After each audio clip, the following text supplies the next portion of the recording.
Carbon composite materials, which is a really strong plastic embedded with carbon fibers, is the best choice because not only does it keep its integrity when flying supersonically, it is even stronger than aluminum yet weighs half as much.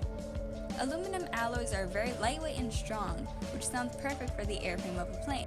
However, although its popular use after replacing a plane's wooden frame with this metal in the 1930s, aluminum strength tends to decrease when a plane, especially a supersonic one, creates friction with the air at high speeds, which is not an issue for carbon composite materials.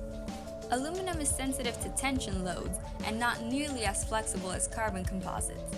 Another thing that is so special about these composites is its ability to absorb vibration so it can diminish the impact of collisions. As mentioned earlier, carbon composite materials offer the most strength with the least weight.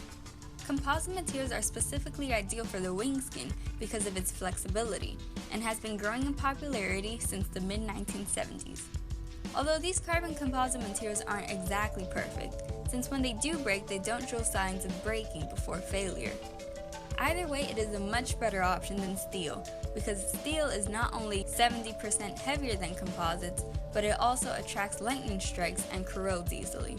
Examples of popular planes that use carbon composite materials in their wings are the Boeing 787 and the Airbus A380. Nickel Inconel is ideal for the materials for the combustion chamber of a plane.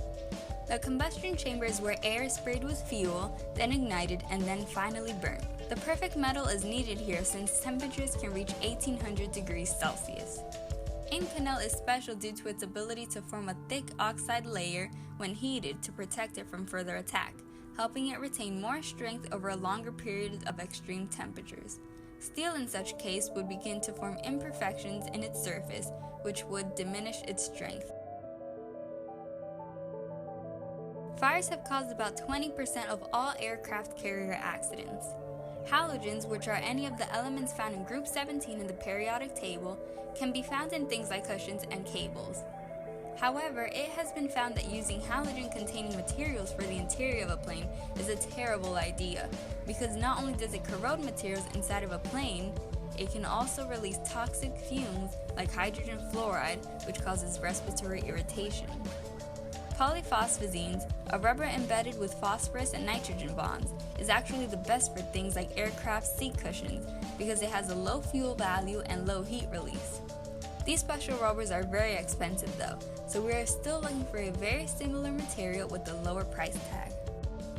Retake the game now that you have learned how flexible carbon composite materials also suit the needs of the airplane's wings instead of steel. You have understood the incredible risk with halogen-containing materials and how polyphosphazines are much better than them, especially for a plane's interior, and why nickel Inconel is one of the best metal alloys that suits the needs of the combustion chamber of a plane.